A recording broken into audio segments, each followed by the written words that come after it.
Thank you so much, everybody, for being here. I'm super excited about Friday Harbor / Lake Tahoe this year. So I'm giving sort of an overview talk, introducing some terms and concepts relevant to work we'll be doing on cognitive reserve this week. All right, so I have three major goals for this morning. The first, since we're at a methods conference, I thought I would try to organize and describe some of the most common methods that have been used to study cognitive reserve. And hopefully over the next few days, a lot of us will be elaborating on some of these basic frameworks. And then I'm very briefly going to introduce some terms that have been put forward to try to help explain the mechanisms underlying cognitive reserve. So here I'm really trying to distinguish between the sources of cognitive reserve, things like education, and the actual substance of cognitive reserve, the mechanisms, or what it is. And then finally, I'm going to share my view on how this concept of cognitive reserve relates to some of the other common terms that you'll see in the cognitive aging literature. So here, I hopefully will prompt some debate that we will almost certainly not resolve by Friday, but hopefully it will be worthwhile nonetheless. Okay, so in my view, a major impetus to study cognitive reserve came from autopsy data, like I'm showing here, which suggested that there are a lot of older people who exhibit high levels of brain pathology but never show clinical signs of dementia. So here you can see the brain on the right sure looks like the brain of somebody with Alzheimer's disease. I should mention that all these little black spots correspond to amyloid plaques. But in fact, this person never showed clinical symptoms of dementia in life. So in the 80s and 90s, several of these autopsy series were published, and they suggested that up to 2/3 of older people who meet normal cognitive criteria during life meet full pathological criteria for dementia at autopsy. So some of these larger numbers come from earlier studies that predate the standardization of quantitative neuropathological criteria for Alzheimer's disease, but even the later studies that use CRAD criteria still report pretty high numbers, so upwards of 45% of cognitively normal older people will show or meet full criteria for Alzheimer's disease on autopsy. So these observations led to a couple of questions, or maybe the same question asked in two different ways. So first, why is it that people with the same cognitive phenotype, so say people being non-demented, why do they differ so much in their degree of pathology? And I guess the other way of asking that question is that why do individuals with the same underlying pathology look so different on cognitive testing? And I'm going to argue that these two ways of asking the question have led to the two most common ways of looking at cognitive reserve in empirical studies. All right, so that first method of examining differing levels of pathology in the context of similar cognitive phenotype, there are some studies who have operationalized that similar cognitive phenotype as being in the same stage of dementia, so matching participants based on their cognitive level or stage of dementia. And other studies have operationalized this similar cognitive phenotype as a particular score on a cognitive test, so statistically controlling for a continuous cognitive score. So I'll give you some examples of each of these approaches to this method. So this is a really classic example of an early study that compared levels of pathology among individuals who all show the same or a similar cognitive phenotype. So here, Jakob Stern and colleagues recruited a group of individuals with mild dementia and examined levels of pathology across those individuals as a function of educational level. So here, pathology was indexed indirectly with this now old-fashioned xenon inhalation technique that measures cerebral blood flow. So here, warmer colors correspond to more blood flow, cooler colors correspond to less blood flow. So blue is sort of the proxy for pathology here. And you can see that people with more education, so in this group, the people who have more than a high school education, showed more pathology. So less cerebral blood flow in this temporal-parietal region, more indirect evidence of Alzheimer's disease pathology. And the interpretation of these data was that these individuals with more education were able to maintain that same level of cognitive functioning despite their having more pathology. So this was one of the early ways of demonstrating that education is associated with cognitive reserve. Now here's another example of that same approach of comparing levels of pathology in the context of similar cognitive performance. But this study differs in that instead of matching individuals based on cognitive level, this is from the YCAP study, recruited a diverse group of individuals with differing levels of cognition and then statistically controlled for cognitive level in this structural equation model. But the finding was the same. So specifically, at any given level of cognitive performance, having more education or a higher reading level was associated with more pathology. And pathology in this case is white matter hyperintensities. So the interpretation is the same, that these individuals who have more education and higher reading level were able to perform well on those cognitive tests despite their having more pathology than people with less education. So the other way of asking this question, instead of asking why do people with the same cognitive phenotype differ so much in their underlying pathology, we can also ask why do people with the same degree of pathology differ in their cognitive status. And the primary way individuals have answered this question is by testing for moderation of the pathology-cognition association. And indeed, some would say that this is the strongest test of the reserve hypothesis, that some proxy variable moderates the pathology-cognition association. I'm also putting in this category the residual method for quantifying cognitive reserve. We're going to hear a lot more about this method later today and tomorrow. There's a tutorial about it in the evening. But here I'll just preview and say that this method involves isolating cognitive variance after partialing out or controlling for pathology. So here is a classic example of a study that looked at how education moderates this association between pathology on the x-axis and cognition on the y-axis. This is using data from Rush University. You can see that people with lower education, so this is the dashed line, these people showed a stronger negative association between pathology and cognition. In contrast, people with higher education, so this solid black line, high levels of pathology were not as strongly associated with lower cognition in this group. So this is a similar study that used this same method, only incorporating longitudinal data now. So what I've shown you so far was purely cross-sectional. Now we have our first longitudinal study. This is a super recent paper from Dan's group. And here in this first panel, you can see we have now time on the x-axis, and time corresponds to the accumulation of pathology, or in this case, gray matter atrophy. And cognition, again, is on the y-axis.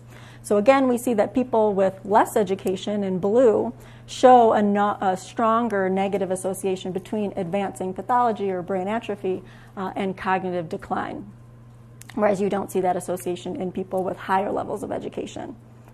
Now, what's interesting in this paper is that when you looked across groups who were defined on the basis of their average rate of atrophy or their dementia stage,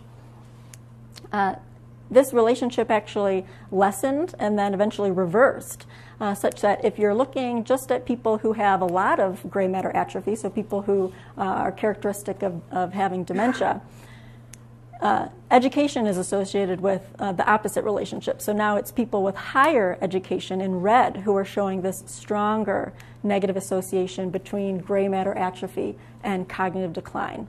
And this pattern of results is actually in line with cognitive reserve theory. So this is shown in this, this is theoretical data here. You can see that having more education or having more cognitive reserve is protective early on in the disease process, so early on this continuum of neuropathology, in that it allows individuals to maintain their level of cognitive function for a longer period of time, so delaying this change point that signals the onset of cognitive decline. But at a certain level of pathology, so as you go along this x-axis here, it sort of catches up to you. And people with more cognitive reserve can show an accelerated cognitive decline. And this sort of theoretical model has been borne out in many, many empirical studies showing that individuals, once they develop Alzheimer's disease, those with higher education decline at a faster rate. They show a faster clinical progression. And this is really demonstrates one of the challenges of studying cognitive reserve, that it appears that it can be depleted, that it's a dynamic construct. And so studying cognitive reserve just by using these static proxy variables that don't change, so things like education, can be kind of unsatisfying. And that leads me to this residual approach. I had to show this crazy model because it came out of the Friday Harbor Conference, I think in 2010. So this is a very typical model that we'll all be running in the next several days. So just to orient you from this model here we're using data from Rush University again. This model essentially takes a whole battery of neuropsychological tests and regresses them onto all of these neuropathology measures, so all of these quantitative variables obtained from autopsy data. And then the residual, so cognitive variance that's not explained by pathology, is separated out. And this study was interested in looking at what types of variables, so things like education and cognitive activity, socioeconomic status, what variables are associated with that cognitive residual after controlling for pathology. So this is basically the flip side of that structural equation model I showed you a few slides ago from the YCAP study that was looking at the association between education and reading and pathology controlling for cognition. Here we're looking at the relationship between cognition and education controlling for pathology. So it's really the flip side.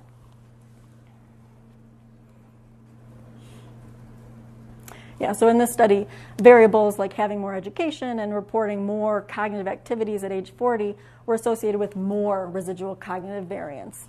So more cognition even after controlling for level of pathology.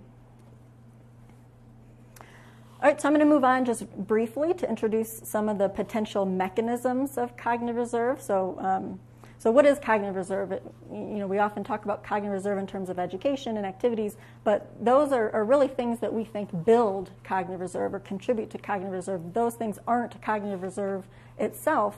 Cognitive reserve really refers to aspects of how the brain processes information, so aspects of the brain's software rather than its hardware. So just in a few slides, I'm going to introduce a couple of these terms, but I think in Dr. Stern's talk tomorrow, we're going to hear a lot more about these terms. All right, so I have to show it with a picture. So here are a couple of terms that have been used to describe characteristics of brain networks, efficiency and capacity. And here I'm showing you an image of differing levels of efficiency in a brain network in the context of the same level of capacity.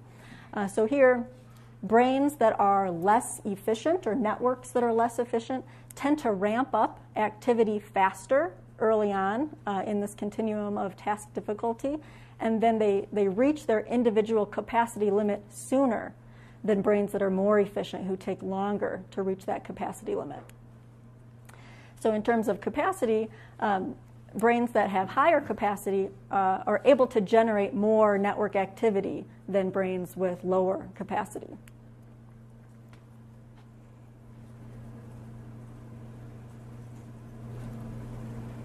So both efficiency and capacity refer to characteristics of individual brain networks. Another potential mechanism of cognitive reserve is this concept of compensation, which instead of talking about aspects of an individual network, compensation refers to sort of the coordination of activity across networks.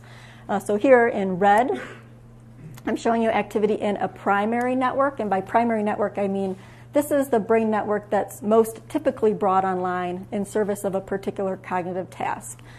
So as a task becomes more difficult, activity in that primary network ramps up and eventually reaches its individual capacity limit and sort of plateaus.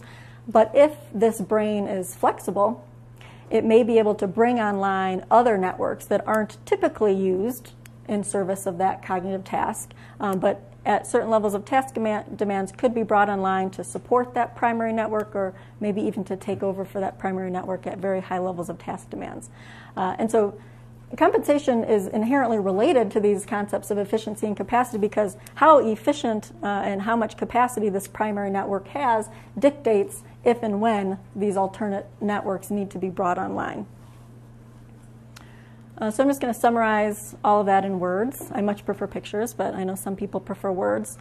So these first two terms, efficiency and capacity, again refer to aspects of a primary brain network. You might also see the term neural reserve used, which is used to describe these types of characteristics of individual networks, to differentiate them from the concept of neural compensation, which refers to sort of interactions across multiple networks. Okay, so enough task-based fMRI. We're not going to be working with task-based fMRI data in the coming days.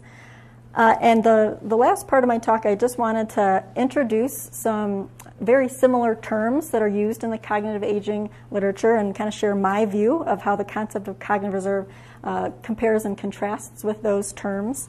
This is a big point of debate. So the first term I wanted to talk about was brain reserve.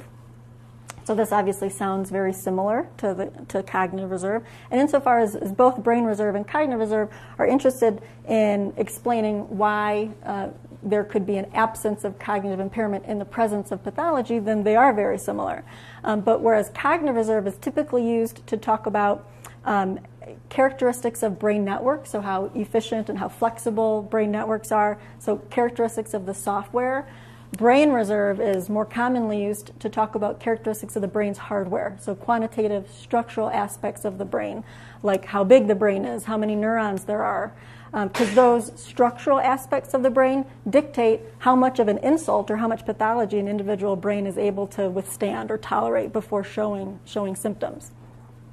So an analogy here is if you have $10,000 in your bank account and you get a $100 speeding ticket, your quality of life is probably not going to take much of a hit. But if you have $50 in your bank account, then that speeding ticket is probably really going to change your lifestyle. So Paul Satz, who was a pioneering neuropsychologist, first introduced this term, I believe. And he described brain reserve as a threshold model. So people have different thresholds for how many neurons they can lose and still have enough tissue left to support cognition. So I'll show you a picture from his classic paper. The terminology that's being used here is stroke terminology, but I think the same ideas apply to the dementia world, that any given level of pathology, so any given level of loss of neurons, can lead to different functional consequences for individuals that had different thresholds or different amounts of brain reserve. So for some people, that same level of pathology might not be enough to make them drop below some arbitrary functional impairment cutoff. So in our case, this functional impairment cutoff can be thought of as dementia. Another concept I wanted to talk about is brain maintenance. And this is a term, I think for clarity, I'm going to propose that this term overlaps with terms like neuroprotection and resistance. So brain maintenance talks about being resistant to the accumulation of pathology. And I think one reason why brain reserve and brain maintenance can get confused is that a lot of the studies that we do are cross-sectional studies that measure pathology indirectly through something like brain volume. And if you take a snapshot of somebody's hippocampal volume at one point in time and find that this person has hippocampal volume in the 10th percentile, we don't really know if that high level of hippocampal volume reflects the lack of atrophy, so brain maintenance, a lack of accumulated pathology, or if that individual just enjoyed an exceptional hippocampus for her whole life. That would be brain reserve. So I think that's one reason why brain maintenance and brain reserve can be confused, particularly in cross-sectional volumetric MRI data.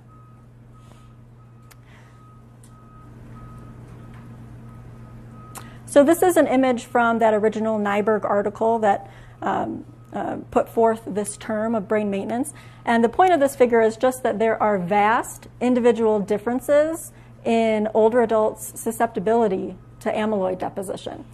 So here, if you look at the older group, a lot of older adults don't have any more amyloid in their brain than middle-aged adults. But other older adults seem to be much more susceptible, so these red dots. So these black dots here on the right, these are older people who don't show a lot of amyloid. I think that this could also be a pretty heterogeneous group. So this could include people who don't have amyloid pathology because they have no risk factors. They have no genetic risk factors. They don't have ApoE4. But there might also be people in here who have a lot of risk factors, who have 2 copies of the E4 allele, and yet still don't show amyloid pathology. So I think that those 2 groups of people are interesting to differentiate, and that brings me to this concept of resilience. So resilience is a term that has a long history in the psychological literature in describing the process of adapting well in the face of trauma or adversity. So in the psychological literature, somebody might be in good mental health because they never experienced any trauma or adversity, or they might be in good mental health because they were able to bounce back, or they were resilient to some trauma or adversity. And so I think the same can be said for both brain pathology and cognition. So somebody can have a very healthy brain because they have no genetic risk factors for pathology. And somebody could have very good cognition in part because they have no pathology. But can we call those individuals resilient? I think inherent in the psychological use of this term is that it can be difficult to really observe and measure the process of resilience before adversity or before the accumulation of risk. We can measure perhaps people's potential to be resilient in the form of proxies like education, try to predict how resilient they would be if they had risks or pathology, but it's difficult to really observe that process of resilience. And resilience really is a process of adapting. So notice that I've used sort of 2 examples of the adversity analogy in cognitive aging research. So one type of adversity is risk factors, so genetic risk factors. And another type of adversity is pathology itself. So here I think that it might be helpful to distinguish between brain resilience and cognitive resilience. So these are terms I know that Dr. Homan has used these terms in papers before. So Tim Homan thinks a lot about phenotypes, and I think that phenotypes can be defined at different levels, at the brain level and the cognitive level. So brain resilience might be having a healthy brain despite genetic risk factors or other health risk factors, whereas cognitive resilience might be having better cognition given some level of brain pathology. So I think that these are worthwhile terms to use and to differentiate between both in our empirical and our theoretical models, because I think they have implications for understanding the mechanisms of health and disease. All right, so I just want to sum up some of the major points. So first, since this term or this concept of cognitive reserve was really born out of the mismatch between pathology and cognition, I think we really need data on both pathology and cognition. So it's difficult to study cognitive reserve if you don't have both types of data. And at the conference this week, we have access to 3 exceptional data sets that have both brain data and cognitive data. So I think this is a great opportunity to start modeling cognitive reserve. Another point is that cognitive reserve really refers to the active coping with pathology. So it can be difficult to observe it or measure it in the absence of risk factors, in the absence of pathology. I think there might be models to try to push people to show reserve by parametrically varying the task difficulty or something like that. But for most studies, it's really difficult to measure unless you start seeing pathology. And then the last point I want to emphasize is this idea that cognitive reserve is a dynamic construct. And this aspect of cognitive reserve can yield different patterns of association if you're looking at different stages of disease, and really seems to be a challenge for our modeling. I think that indeed probably the supreme challenge of studying cognitive reserve is that all of the variables we're interested in are all changing simultaneously and in relation to one another. So age is changing, pathology is changing, cognition is changing in response to those other variables. So this conference is a really great opportunity to start measuring changes in all of those constituent variables and multivariate and longitudinal frameworks. All right, so that's all I have. So thank you very much, and I'm happy to take questions. We have time for a couple of questions.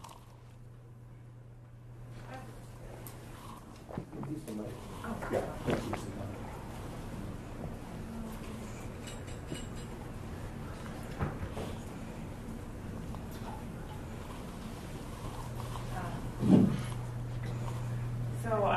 One question I have is when you say that a certain pathology indicates a certain disease, then I guess you would, if we started seeing results like, oh, well, all of these people have this pathology and they're not exhibiting cognitive signs of the disease, then maybe when you start to question that, your definition of the disease is incorrect.